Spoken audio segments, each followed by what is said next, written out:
Hello everyone, आज हम बात करने वाले हैं टाइप्स ऑफ मैट्रिसेस के बारे में। बस वीडियो में अंत तक बने रहना। कहीं कुछ लिखने की जरूरत नहीं है, कुछ भी करने की जरूरत नहीं, बिल्कुल याद हो जाएगा। ठीक है, बस बने रहना, याद हो जाएगा, बिल्कुल कुछ भी करने की जरूरत नहीं। ठीक है, तो बस देखो और ध्यान से सुनना मेरी बात को। तो सबसे पहले आता है नल मैट्रिक्स। देखो, नल मैट्रिक्स, नल किसे बोलते हैं? इंसान कहता नहीं नल्ले हो क्या?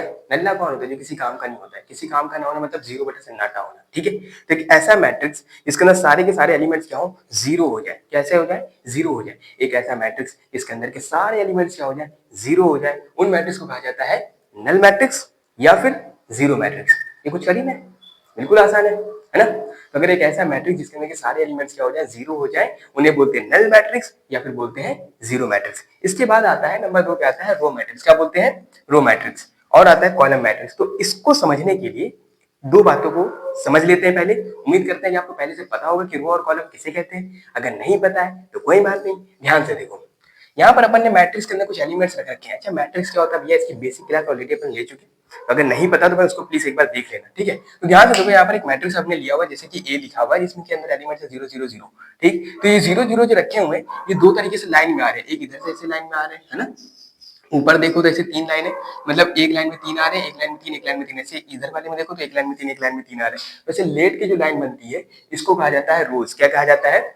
रोज। इसको याद करने का भी तरीका सुन लो। अगर कोई बच्चा रो रहा तो क्या करता है? जमीन पे लेट जाता है। क्या करता है? जमीन पे लेट जाता है। तो इसी तरीके से अगर किसी मैट्रिक्स के अंदर के सारे एलिमेंट्स क्या हो, लेटे हों, जो एलिमेंट्स लेटे हुए यानी किसी लेटे फॉर्म में ना, जैसे 0 0 0 3 0 कैसे लेटे फॉर्म में, तो उनको कहा जाता है रोज। और जो ऐसे हॉरिजॉन्टल होते हैं, ऐसे खड़े हुए होते हैं, उनको क्या बोलते हैं?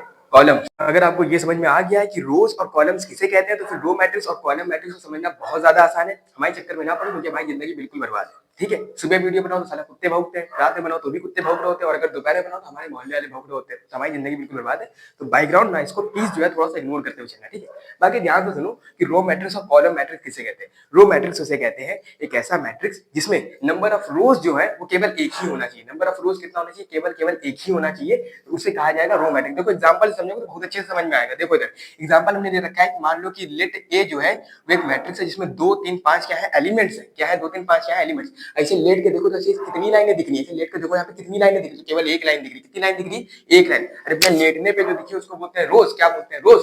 तो रोज कितने दिख रहा है? एक। तो रो मैट्रिक्स में क्या होगा कि रोज, नंबर ऑफ रोज कितना होगा? एक ही होगा। नंबर ऑफ रोज कितना होने वाला है? केवल और केवल एक ही होने वाला है। और रही बात कॉलम की, तो भैया कॉलम कितने भी हो हमें उससे कोई फर्क नहीं पड़ता है। रो मैट्रिक्स समझ में आ गया? चलो आगे देखो, कॉलम मैट्रिक्स किसे कहते हैं? कॉलम मैट्रिक्स भैया इसी का उल्टा भाई होता है। कॉलम मैट्रिक्स किसे कहते हैं? तो कॉलम मैट्रिक्स एक ऐसे मैट्रिक्स को कहते हैं जिसमें नंबर ऑफ कॉलम्स कितना होना चाहिए? एक होना चाहिए। नंबर ऑफ कॉलम कितना होना चाहिए? एक। और नंबर ऑफ रोज कितने हो सकते हैं? भैया उससे हमको कोई मतलब नहीं है, वो चाहे जितने भी हो। ठीक है, तो उसको क्या कहा जाएगा? Column matrix. देखो जरा ध्यान से, ये हमने नंबर ये हमने ले रखा है लेट बी जो है वो कॉलम मैट्रिक्स है। इसे भैया लेट के देखो, लेट के देखो तो कितने सारे दिख रहे हैं भैया? एक ये 2 वाली लाइन दिख रही, एक ये 5 वाली लाइन दिख रही, एक ये 7 वाली लाइन दिख रही। तो भैया रोज कितने दिख रहे हैं? भैया 3 दिख रहे हैं। 4 भी दिखा सकते हो, 5 भी दिखा सकते हो, कोई मैटर नहीं करता। बाकी ऐसे नीचे से ऐसे झांक करके देखो या फिर ऐसे ऊपर से करके देखोगे तो तुम्हें केवल केवल एक ही लाइन दिखेगी। देखो 2 5 7 ऐसे ऊपर से एक ही लाइन में आ रहे हैं। देखो 2 5 7 ऐसे एक ही लाइन में आ रहे हैं। इसको बोलते हैं कॉलम। क्या बोलते हैं? ऐसे ऊपर से देखने पे जो लाइन दिखती है इसको बोलते हैं कॉलम। तो कॉलम कितने हैं? नंबर ऑफ कॉलम्स कितने इसमें? एक। और नंबर ऑफ रोज कितने हो सकते हैं? भैया कितने भी हो, तो कुछ फर्क नहीं पड़ने वाला। तो जो बातें अभी बताई वही बातें यहाँ पे लिखी हुई है। एक बार पढ़ लेते हैं इसको कि नल मैट्रिक्स क्या होती है। ऐसा मैट्रिक्स जिसके सारे एलिमेंट्स क्या हो? जीरो हो, उसे नल मैट्रिक्स या फिर जीरो मैट्रिक्स कहते हैं। रो मैट्रिक्स एक ऐसा मैट्रिक्स जिसके अंदर नंबर ऑफ रोज कितने होने चाहिए? एक होना चाहिए। नंबर ऑफ कॉलम्स कितने भी हो हमको कोई फर्क नहीं पड़ता। कॉलम मैट्रिक्स किसे कहते हैं? कॉलम मैट्रिक्स में नंबर ऑफ कॉलम कितना होना चाहिए? एक होना चाहिए। और रोज कितने भी हो हमको फर्क नहीं पड़ता है। तो अगर यहाँ तक समझ आया तो लाइक करो, बाकी आगे चलो भाई। इससे पहले आप लोगों को 3 टाइप की मैट्रिक्स बता दी। आप 3 टाइप की मैट्रिक्स और देखो तो टोटल हो जाएंगे 6 टाइप के, और बताने कितने 11। तो 5 टाइप के मैट्रिक्स फिर इसके बाद और बचेंगे। ठीक है, तो इसके बाद चौथे नंबर पर हेडिंग डालेंगे हॉरिजॉन्टल मैट्रिक्स, यानी कि इसको हिंदी में बोलते हैं क्षैतिज। ठीक, अब समझते हैं पहले भैया क्षैतिज क्या होता है। क्षैतिज रेखा वो होती है, क्षैतिज रेखा एक ऐसी रेखा होती है जिसकी जो है ऊंचाई क्या हो, कम होनी चाहिए लंबाई के अकॉर्डिंग। लंबाई जो होती है यानी कि जो लेंथ है, जैसे इसकी बात करें, इसकी अगर अपन बात करेंगे, इसको ऐसे रखा जाए, इसकी जो लंबाई है, ये जो ऐसे लंबाई जो जा रही है ये ज्यादा है, इसकी ऊंचाई क्या है? कम है। ऊंचाई क्या है? कम। और लंबाई क्या है इसकी?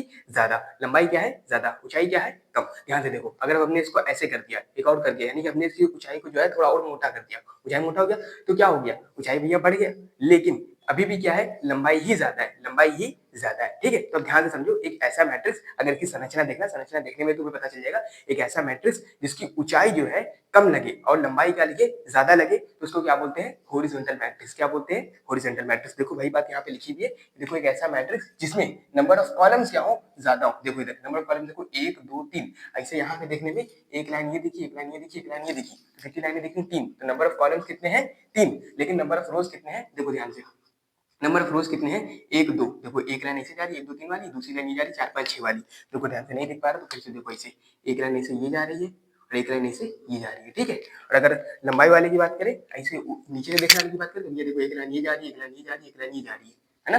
बात समझ में आई? तो एक ऐसा मैट्रिक्स जिसमें क्या हो कि नंबर ऑफ कॉलम ज्यादा हो और नंबर ऑफ रोज क्या हो, कम हो, उसको बोलते हैं हॉरिजॉन्टल मैट्रिक्स। इसका एग्जांपल एक और लिखा हुआ है, इसको देखने का, पहचानने का सबसे अच्छा तरीका ये है कि भैया इसकी संरचना कैसी होगी, इसकी लंबाई ज्यादा होगी, ऊंचाई क्या होगी, कम होगी। उसके बाद नंबर 5 पर डालेंगे हेडिंग वर्टिकल मैट्रिक्स। क्या बोलते हैं, वर्टिकल मैट्रिक्स। अब वर्टिकल मैट्रिक्स क्या होता है, तो भैया ये हॉरिजॉन्टल मैट्रिक्स बिल्कुल उल्टा होता है, बिल्कुल इसका उल्टा होता है। ध्यान से देखो, एक ऐसा मैट्रिक्स, अभी तक अपन लोग क्या कहते थे, ऐसे रखे हुए थे ना, ऐसे रखे हुए थे ना, ऐसा मैट्रिक्स जिसकी ऊंचाई क्या हो, कम हो, लंबाई क्या हो, ज्यादा हो, उसको क्या नाम दिया था, हॉरिजॉन्टल मैट्रिक्स। अब इसी को क्या करो, ऐसे पलट दो, ऐसे पलट दो। ठीक है, पलट दिया। अब क्या हो गया, अब ऊंचाई क्या हो गई, ज्यादा हो गई, लंबाई क्या हो गई भाई, कम हो गई। लंबाई से नीचे वाली रेखा ये क्या हो गई, कम हो गई, ऊंचाई क्या हो गई, ज्यादा हो गई। तो एक ऐसा मैट्रिक्स देख के ही बता दोगे कि ऐसा मैट्रिक्स जिसकी जो ऊंचाई क्या हो, ज्यादा हो, ऊंचाई क्या हो, ज्यादा हो, और बेस क्या हो, कम हो, तो उसको क्या बोलते हैं, ऊंचाई क्या हो, ज्यादा, और नीचे की जो लंबाई है ये क्या हो, कम हो, तो उसको क्या बोलते हैं, वर्टिकल मैट्रिक्स। अब ध्यान से देखो, इसके बारे में ये बात लिखा है कि ऐसा मैट्रिक्स जिसमें नंबर ऑफ रोज क्या हो, ज्यादा हो, नंबर ऑफ रोज क्या हो, ज्यादा। भैया नंबर ऑफ रोज किसे बोलते हैं, यहाँ से लेट के देखने में जो हमको लाइन दिख रही हो, है ना, यहाँ से लेट के देखने में एक लाइन हमें ये दिख रही है, एक ये लाइन दिख रही है, एक लाइन ये दिख रही है, एक लाइन ये दिख रही है, तो नंबर ऑफ रोज कितने दिख रहे हैं, 3। और नंबर ऑफ कॉलम यानी कि यहाँ से देखने में, ऊपर से देखने में हमको लाइनें दिख रही हो, उन्हें बोलते हैं कॉलम्स। ये कितने दिख रहे हैं भैया, एक ये दिख रहा है, एक ये दिख रहा है, तो नंबर ऑफ रोज कितने दिख रहे हैं, 2। और नंबर ऑफ रोज कितने दिख रहे हैं, 3, और नंबर ऑफ कॉलम्स कितने दिख रहे हैं, 2। तो ज्यादा क्या दिख रहा है भाई, रोज। तो एक ऐसा मैट्रिक्स जिसमें नंबर ऑफ रोज क्या हो, ज्यादा हो, और नंबर ऑफ कॉलम्स क्या हो, कम हो, उन्हें कहा जाता है वर्टिकल मैट्रिक्स। ठीक है, समझ में आया? अब यही बात यहाँ पर लिखी हुई है, इसका एग्जांपल देखोगे बहुत अच्छे समझ में आएगा। उसके बाद अब देखो, छठे नंबर पर हेडिंग डालेंगे स्क्वायर मैट्रिक्स। अब ध्यान से सुनो कि स्क्वायर मैट्रिक्स क्या होता है। क्या ये पॉसिबल नहीं है कि एक मैट्रिक्स के अंदर ऐसा हो जाए कि नंबर ऑफ रोज और नंबर ऑफ कॉलम दोनों इक्वल हो जाए? ये पॉसिबल नहीं है। ऐसा भी तो हो सकता है कि नंबर ऑफ रोज और नंबर ऑफ कॉलम्स क्या हो जाए, दोनों को दोनों क्या हो जाए, इक्वल हो जाए। ठीक है, तो यही बात होती है स्क्वायर मैट्रिक्स में। एक ऐसा मैट्रिक्स जिसमें नंबर ऑफ रोज बराबर हो नंबर ऑफ कॉलम्स के, उसको कहा जाता है स्क्वायर मैट्रिक्स। इसको पहचानने का सबसे आसान तरीका, सबसे बढ़िया तरीका ये तो बहुत ही बढ़िया मैट्रिक्स है। इसको पहचानने का सबसे बढ़िया तरीका ये है कि इसमें जो मैट्रिक्स का ऑर्डर होगा वो बिल्कुल सेम होगा। ठीक है, जो अपन लोग ऑर्डर लिखते हैं, जैसे इसका जो ऑर्डर लिखा है 2x3, इसका ऑर्डर लिखा है 3x4, इसका ऑर्डर लिखा है 3x2, तो इसका जो ऑर्डर होगा बिल्कुल सेम होगा, 2x2, देखो 3x3, बिल्कुल सेम ऑर्डर होगा। ठीक है, अब ऑर्डर क्या होता है, ऑर्डर ऑफ मैट्रिक्स क्या होता है, तो भैया बता चुके, जिससे पहले वाली वीडियो को जाकर के देखो, उसमें सारी चीजें अपन बता चुके हैं। ठीक है, अब ध्यान से इस बात को समझना कि स्क्वायर मैट्रिक्स क्या होता है। एक ऐसा मैट्रिक्स जिसमें नंबर ऑफ कॉलम्स बराबर होते हैं नंबर ऑफ रोज के, उसको नाम दिया गया था स्क्वायर मैट्रिक्स। क्या नाम दिया गया था, स्क्वायर मैट्रिक्स। बस समझ में आया? चलो भाई, इस बात को एकदम ध्यान से देख लो। तो यही बात यहाँ पे लिखी है कि ऐसा मैट्रिक्स जिसमें नंबर ऑफ कॉलम्स क्या हो, बराबर हो नंबर ऑफ रोज के, उन्हें क्या बोलते हैं, स्क्वायर मैट्रिक्स। एग्जाम्पल ये रहा है, जिसमें देखो ये इसमें जितने एलिमेंट्स ऊपर होंगे उतने एलिमेंट्स ऐसे भी होंगे। देखो 1 2 1 2 इधर भी है ना, देखो ध्यान से, 1 2 3 1 2 3। ठीक है, ये क्या होगा, स्क्वायर मैट्रिक्स। अब ध्यान से देखो, किसी भी स्क्वायर के अंदर कोई भी स्क्वायर होता है तो उसकी सारी की सारी भुजाएं बराबर होती है, बात हमको पता है। अगर कोई भी स्क्वायर होता है तो उसकी सारी की सारी साइड्स जो होती है वो इक्वल होती है, ये बात हमें पता है, पता होनी चाहिए। ठीक है, अब ध्यान से देखो, अपन अब यहाँ पे सोच लो, समझ लो कि स्क्वायर बनाने की कोशिश कर रहे हो। देखो ये हमने बनाया, मान लो एक स्क्वायर। ठीक है, इसमें अपन मान के चल रहे हैं कि इसकी सारी की सारी साइड्स क्या है, इक्वल है। ठीक, तो अब एक स्क्वायर के अंदर क्या होता है कि एक रेखा खींची जाती है। क्या खींची जाती है, एक रेखा, जो कि होती है सबसे लंबी रेखा। कैसे खींची जाती है, एक लाइन ड्रॉ की जाती है, एक लाइन यहाँ से इस पॉइंट से इस पॉइंट तक एक लाइन ड्रॉ कर दी जाती है। इसको कहा जाता है सबसे लंबी लाइन, इसको नाम दिया जाता है डायगोनल। क्या नाम दिया जाता है, डायगोनल। वैसे एक लाइन यहाँ से भी अपन खींच सकते हैं, देखो ध्यान से, एक ऐसे भी लाइन हम खींच सकते हैं, ऐसे भी खींच सकते हैं, इसे भी कहा जाता है डायगोनल। तो किसी भी स्क्वायर के अंदर कितनी लाइनें हैं जो सबसे लंबी लाइनें खींची जा सकती, तो वो 2 पॉसिबल है, जिनको क्या कहा जाता है, डायगोनल कहा जाता है। क्या कहा जाता है, डायगोनल। तो अगर ये समझ में आया हो कि डायगोनल किसे बोलते हैं, है ना, डायगोनल समझ में आ गया हो, तो भैया अब इसके बाद वाले मैट्रिक्स का नाम भी है डायगोनल मैट्रिक्स। बस इसको समझते हैं। स्क्वायर मैट्रिक्स समझ में आया, एक ऐसा मैट्रिक्स जिसमें नंबर ऑफ कॉलम्स और नंबर ऑफ रोज क्या होने चाहिए, इक्वल होने चाहिए। ठीक है। अब बाकी यहाँ पे जितने भी मैट्रिक्स लिखे हुए सब के सब जो है स्क्वायर मैट्रिक्स की औलादे हैं। अब ध्यान से सुनो, स्क्वायर मैट्रिक्स में हमने क्या बताया था कि स्क्वायर के अंदर एक सबसे लंबी लाइन होती है जिसको बोलते हैं डायगोनल। क्या बोलते हैं? डायगोनल। किसी भी स्क्वायर के अंदर की सबसे लंबी लाइन को कहा जाता है डायगोनल। क्या बोलते हैं? डायगोनल। तो अब आता है उसके बाद हेडिंग पड़ेगी डायगोनल मैट्रिक्स। देखो क्या हेडिंग बनेगा? Diagonal matrix. डायगोनल मैट्रिक्स क्या होता है? तो एक ऐसा मैट्रिक्स होता है जिसमें एक ऐसा स्क्वायर मैट्रिक्स होता है। डायगोनल मैट्रिक्स की भैया किसकी औलादे हैं? ये सब स्क्वायर मैट्रिक्स की औलाद है ना? तो स्क्वायर मैट्रिक्स तो भैया लाजमी तौर पे होगा, ठीक है। तो डायगोनल मैट्रिक्स एक ऐसा स्क्वायर मैट्रिक्स होता है जिसमें डायगोनल को छोड़ के बाकी के सारे एलिमेंट्स क्या हो जाए? जीरो हो जाए, ठीक है। एग्जांपल समझो, बहुत अच्छे समझ में आएगा, ध्यान से देखो यहाँ पे। ये देखो एग्जांपल के तौर पे ले लो कि लेट ए जो है वो एक मैट्रिक्स है ना? मैट्रिक्स है, स्क्वायर मैट्रिक्स है। कौन सा मैट्रिक्स है? Square matrix. देखो भैया 1 2 3 नंबर ऑफ रोज कितने? 3 नंबर कॉलम 1 2 3 नंबर कॉलम कितने? 3। तो ये कौन सा मैट्रिक्स है? Square matrix. अब यहाँ पर ध्यान से देखो कि बाकी सारे एलिमेंट्स कितने? जीरो। केवल केवल डायगोनल, ये जो तिरछी लाइन जा रही है डायगोनल, डायगोनल है ना? वैसे डायगोनल तो किसी भी उसमें दो होते हैं, है ना? किसी भी स्क्वायर में डायगोनल कितने होते हैं? दो। लेकिन अपन यहाँ पे डायगोनल कितना लेके चलते हैं? सिर्फ एक लेकर के चलते हैं, वो भी ये वाला, इधर वाला, ठीक है। तो इसका जो डायगोनल है इधर वाला, है ना? इस डायगोनल के एलिमेंट्स क्या है? वो जीरो नहीं है, नॉन जीरो है ना? तो एक ऐसा मैट्रिक्स जिसमें डायगोनल के एलिमेंट्स क्या हो? नॉन जीरो हो, बाकी सारे एलिमेंट्स क्या हो जाए? जीरो हो जाए, तो उसको क्या बोलते हैं? डायगोनल मैट्रिक्स, ठीक है। क्या बोलते हैं?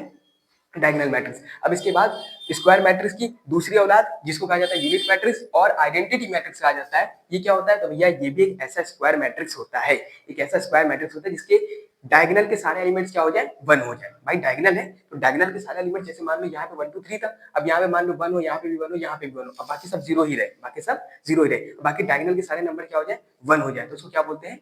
यूनिट मैट्रिक्स या फिर बोलते हैं आइडेंटिटी मैट्रिक्स। क्या बोलते हैं? यूनिट या फिर आइडेंटिटी मैट्रिक्स। इसको दिखाने का तरीका होता है, इसको आई से या फिर आई एन से दिखाते हैं। एग्जाम्पल करके बहुत अच्छे समझ में आएगा। देखो ध्यान से, ये क्या है कि स्क्वायर मैट्रिक्स है। देखो number of columns 1 2 3, number of columns कितने? 3, नंबर ऑफ रोज 1 2 3 कितने? 3, ठीक है। बाकी सारे एलिमेंट्स क्या है? जीरो। सिर्फ डायगोनल पे क्या है? 1 1 1, डायगोनल पे क्या है? 1 1 1। तो एक ऐसा स्क्वायर मैट्रिक्स जिसके डायगोनल के नंबर्स क्या हो? डायगोनल के एलिमेंट्स क्या हो? 1 हो, बाकी सारे एलिमेंट्स क्या हो जाए? जीरो हो जाए, उसको क्या बोलते हैं? यूनिट मैट्रिक्स या फिर बोलते हैं आइडेंटिटी मैट्रिक्स। अब देखो स्क्वायर मैट्रिक्स की तीसरी औलाद जिसका नाम है स्केलर मैट्रिक्स। क्या बोलते हैं? Scalar matrix. क्या बोलते हैं? Scalar matrix. अब ये क्या है? भैया कुछ भी नहीं बदला है। अब मान लो डायगोनल के जो एलिमेंट्स हैं, डायगोनल के एलिमेंट्स यहाँ पर क्या थे?